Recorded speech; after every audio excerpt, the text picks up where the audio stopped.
Bismillahirrahmanirrahim. Alhamdulillah. Allahumma salli ala Muhammad wa ala ali Muhammad.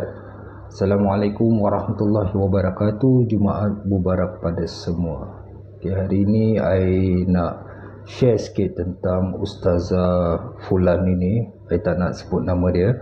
Okey, kita sama-sama dengar penjelasan dia, Ustazah ni, dan setelah ini insya-Allah saya akan cuba memberi kefahaman yang lebih dalam, kerana ada beberapa wanita yang salah faham tentang penjelasan daripada Ustazah si Fulan ini, insya-Allah. Saya nak tanya, kalau seorang wanita, isteri orang, suami tak izinkan balik ke rumah mak ayah dia boleh balik tak? Ramai yang salah faham ya. Cari Jabatan Mufti Daripada Persekutuan. Hukum suami yang melarang isterinya balik ke rumah ibu dan ayahnya, haram hukumnya. Isteri tetap boleh balik walaupun suami tak izinkan. Ini perbincangan alim ulama. Hak seorang wanita, seorang anak dan suami ni berdosa memutuskan silaturahim. Isteri ni datang daripada rahim ibu dia. Isteri ni walaupun dah jadi isteri kepada dia bertanggungjawab terhadap isteri. Bahkan kalau isteri tak nak balik, suami bawa balik. Itu tanggungjawab suami. Didik isteri taat pada ibu ayah, berbakti pada ibu ayah. Sebab itu salah kalau bila dah jadi isteri orang, bakti pada suami dia, bakti pada ibu bapa tidak terputus. Mak ayah sakit, mak ayah memerlukan, mak ayah perlu duit. Anak walaupun perempuan perlu tolong, wajib tolong. Bila kita nak balas pengorbanan dan jasa ibu ayah, walaupun kita tak akan mampu balas. Dah habis belajar kahwin, dah kahwin berbakti pada suami. Bila nak berbakti pada ibu ayah? Waktu-waktu memerlukan, bukan sepanjang masa, waktu diperlukan. Maksudnya dalam keadaan ibu ayah yang sakit tenat memerlukan anak, ibu ni nak pergi dialisis, tak ada orang nak bawa. Isteri minta, bang, bolehlah saya bawa mak saya, dah waktu dia. Tak ada orang nak bawa daripada semua, tak boleh. Tak boleh, saya tak bagi. Sebab apa suami ni tak bagi? Sebab krisis dengan mertua. Biasanya lelaki ni bila krisis dengan mertua, dia pun tak bagi isteri dia balik. Ego dia.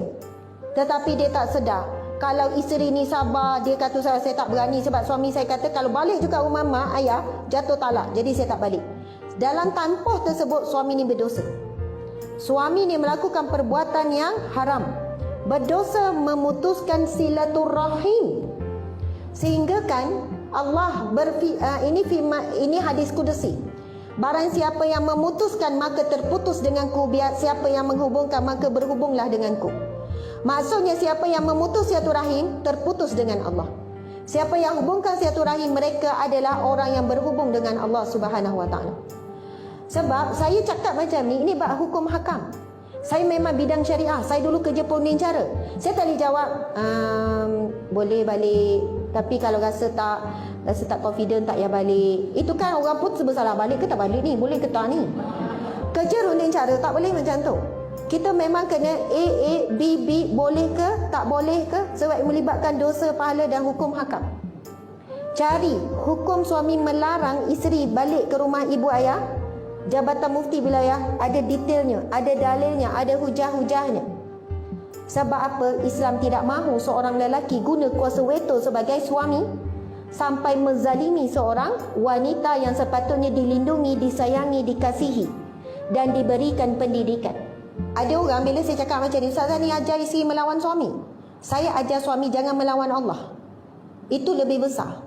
Tanpa sedar suami ni kononnya, ialah dia redha suami sangat penting, sampai tidak sedar dia melawan perintah Allah dan melanggar larangan Allah.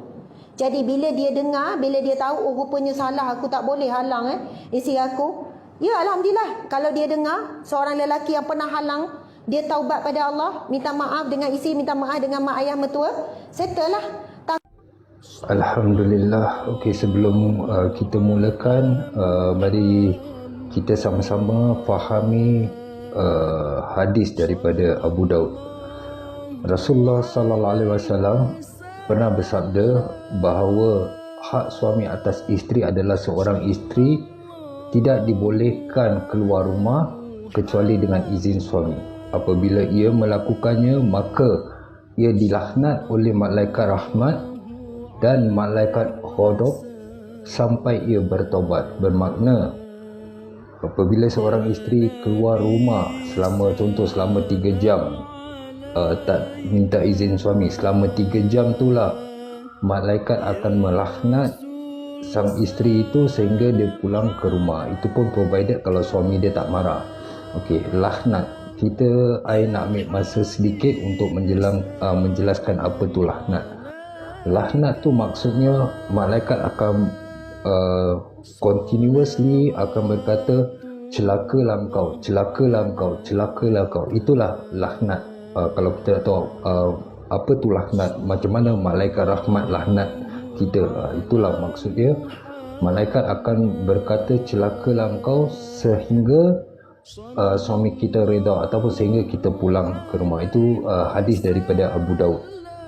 Untuk izin ada 2 macam izin. Satu izin secara secara in general. Lagi satu izin khususi atau izin yang khas. Okey, izin am tu general punya izin, dia cuma minta sekali je. Contoh, setiap pagi tu si isteri tu mesti pergi pasar atau mesti hantar anak ke sekolah. So cukup sekali dia minta izin dengan suami dia. Okey, dia setiap pagi tu dia nak hantar anak pergi sekolah daripada pukul 7 contoh, pukul 7 dia balik rumah pukul 8. Okey, so itu dah khusus. Jadi setiap hari tu dia tidak perlu minta izin daripada suami, melainkan suami mencabut balik izin tu. Contoh, suami kata start daripada hari ini jangan hantar anak sekolah lagi. Okey, baru izin tu dicabut. Izin yang khusus atau izin yang khas tu, contoh isteri nak keluar pergi jumpa kawan, isteri nak keluar jumpa adik-beradik, isteri nak keluar pergi post office, isteri nak keluar mungkin nak pergi beli pokok bunga atau apa. Jadi perkara-perkara itu isteri wajib meminta izin daripada seorang suami. Okey, sudah menjadi kewajipan seorang anak untuk patuh dan taat kepada orang tuanya. Tetapi apabila sesudah berumah tangga, khususnya wanita, maka ketaatan kepada suaminya lebih utama daripada orang tuanya, selama apa yang diperintahkan suaminya tidak mengingkari tuntutan Allah. Bermakna selagi suami memberi perintah, selagi perintah itu tidak mengingkari hukum syariah ataupun tuntutan Allah, selagi itu isteri harus taat. Bahkan seorang suami menjadi syurga dan juga menjadi neraka untuk seorang isteri. Okey, ini saya nak share tentang kejadian. Kita berbalik pada ustazah tadi, kita nak share, saya nak share supaya kita faham lebih dalam tentang penjelasan ustazah tadi. Okey, cerita ni I know ramai yang dah tahu, so I just pendekkan cerita je. Okey, kisah ni terjadi waktu Rasulullah sallallahu alaihi wasallam masih hidup. Okey, ada seorang perempuan soleha. Perempuan soleha tu yang taat pada suaminya. Jadi dia didatangi oleh seorang utusan yang memberitahu dia bahawa isterinya ibunya sedang sakit parah. Ibu si perempuan itu sedang sakit parah. Jadi perempuan itu dia minta maaf kerana suami dia memberi perintah dan pesan juga amanah untuk jangan keluar rumah tanpa sebelum dia pulang rumah. Jadi suami dia pergi berjihad. Okay, waktu tu ibu dia sakit, suami dia pergi jihad, so suami dia kata jangan keluar rumah sehingga dia pulang. Jadi itu perintah daripada suami dia. Jadi utusan tu datang lagi jumpa perempuan tu dan kata ibumu lagi sakit keras, so pergilah jenguk dia sekarang. Dia wanita tu menjawab dengan baik, dengan hati yang berat. Dia kata, saya mohon maaf sebesar-besarnya, bukannya saya tidak mau menjenguk ibu saya, tapi saya dilarang keluar rumah sebelum suami saya pulang. Tolong sampaikan maaf saya kepada ibu saya. Jadi ini sifat-sifat isteri soleha. Jadi daripada itu, utusan tu pun pulang membawa membawa berita yang wanita itu tak dapat pergi lah, tak dapat jenguk. So satu hari dah lepas malam berlalu, suami dia pun belum lagi pulang. Besoknya utusan tu datang lagi sekali. Dia kata, sekarang ibu kamu sudah meninggal, datanglah untuk memberikan penghormatan terakhir sebelum beliau dikebumikan hari ini. Namun wanita itu yang soleh itu menangis tersedu. Dia menjawab, bukan saya tidak mencintai ibu saya, tapi saya memegang amanah suami untuk tidak keluar rumah hingga dia pulang dan memberi saya izin. Utusan itu mengadu kepada Rasulullah sallallahu alaihi wasallam. Lalu Rasulullah bertanya, kenapa dia tak mau datang menemui ibunya? Utusan tu pun ceritakan wanita tu tak dapat izin keluar daripada suaminya kerana suaminya belum lagi balik pulang daripada berjihad. Jadi Rasulullah tersenyum dan berkata, dosa-dosa ibu wanita tersebut diampuni Allah Subhanahu Wa Taala kerana dia mempunyai seorang puteri yang sangat taat terhadap suaminya. Jadi kita lihat daripada sini bahawa Rasulullah tidak melarang dan tidak kata haram untuk suami melarang isteri pergi menjenguk orang tua.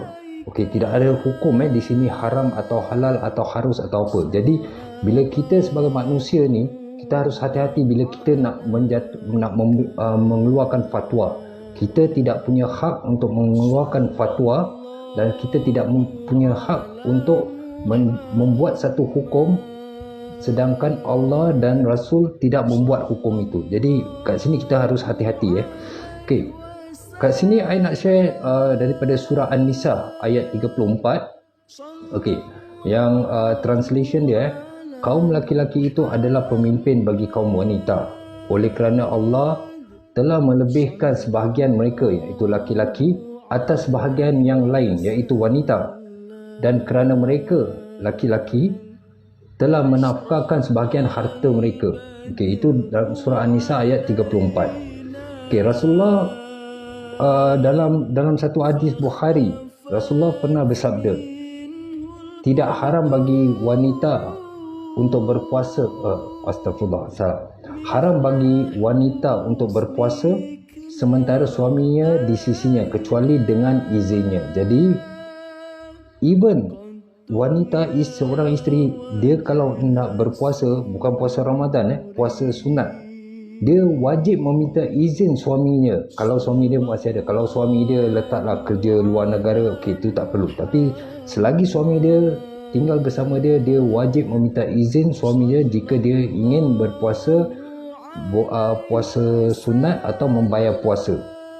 Okey, hadis terusnya, hadis yang sama seterusnya, isteri juga tidak boleh memasukkan orang ke dalam rumah kecuali dengan izin suaminya. Jadi sesiapa pun, selagi tak dapat izin suami, isteri tak boleh masukkan sesiapa pun dalam rumah, walaupun kakak, adik, orang tua, sesiapa pun, dia wajib meminta izin suami.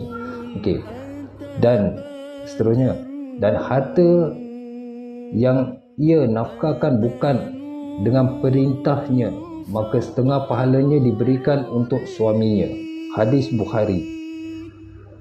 Dan selanjutnya hadis daripada Abu Hurairah radhiyallahu an, apabila wanita menunaikan solat 5 waktu, puasa sebulan dalam bulan Ramadan, menjaga kemaluannya dan mentaati suaminya, maka disampaikan kepadanya, masuklah syurga dari pintu mana saja yang kamu mahu.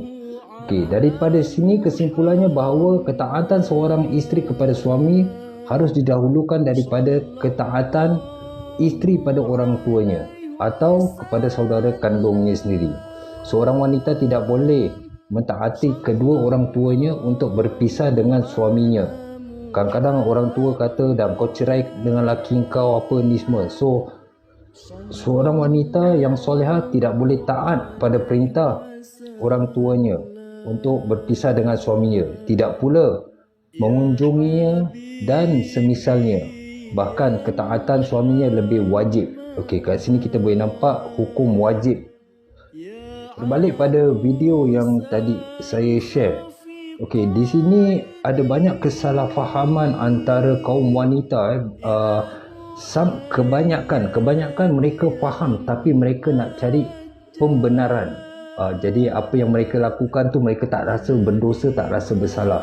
Jadi kita harus faham bahawa apa yang ustazah ini jelaskan, especially dia meletakkan satu hukum haram, itu tidak dibenarkan dalam Islam kerana kita tidak punya hak untuk membuat satu hukum yang Allah atau Rasulnya tidak membuat hukum apa-apa tentang satu masalah. Jadi di sini kita harus faham, jika suami tidak izinkan, kita harus tahu lebih dalam apakah sebabnya. Contoh, bila suami tidak mengizinkan isteri pergi ke rumah orang tua, kemungkinan jika isteri itu nak pergi seorang diri, dia takut apa-apa terjadi kecelakaan ataupun hujan dan sebagainya, soal keselamatan. Satu lagi contoh, mungkin ada seseorang yang suaminya tidak suka berada di rumah orang tuanya, maka suaminya tidak mengizinkan isterinya pergi ke sana. Ada lagi contoh, orang tua sebelah isteri itu mungkin ada perkara-perkara atau sesuatu yang suaminya tidak senang. Contoh, orang tua sebelah suami, kira mertua dia tu suka menghasut, suka memberi negatif, toksik. Jadi untuk menyelamatkan hubungan keluarga, untuk menyelamatkan hubungan suami isteri ini, maka dia melarang isterinya pergi menziarah ibunya atau orang tuanya. Jadi di sini kita harus faham, bukan kita hanya ambil satu teks suami tak boleh melarang isteri untuk ke rumah orang tua dan itu menjadi haram. Itu maaf, saya bukan ahli, tapi ini memang tidak ada dalam Islam. Maka kalau kita kata haram bermakna apa yang ustazah ni cuba katakan bermakna Rasulullah pembohong, Abu Hurairah pembohong, Abu Daud pembohong. Jadi orang-orang tu semua pembohong dan orang-orang tu tidak tahu tentang hukum halal haram. Jadi semoga penjelasan saya kali ini memberi manfaat. Semoga kita dapat merenungkan lebih dalam tentang masalah ini dan semoga kita dapat petunjuk daripada Allah Subhanahu Wa Taala agar kita tidak keliru dengan ajaran yang dengan agama Allah dan ajaran Rasulullah sallallahu alaihi wasallam. Sekian, assalamualaikum warahmatullahi wabarakatuh.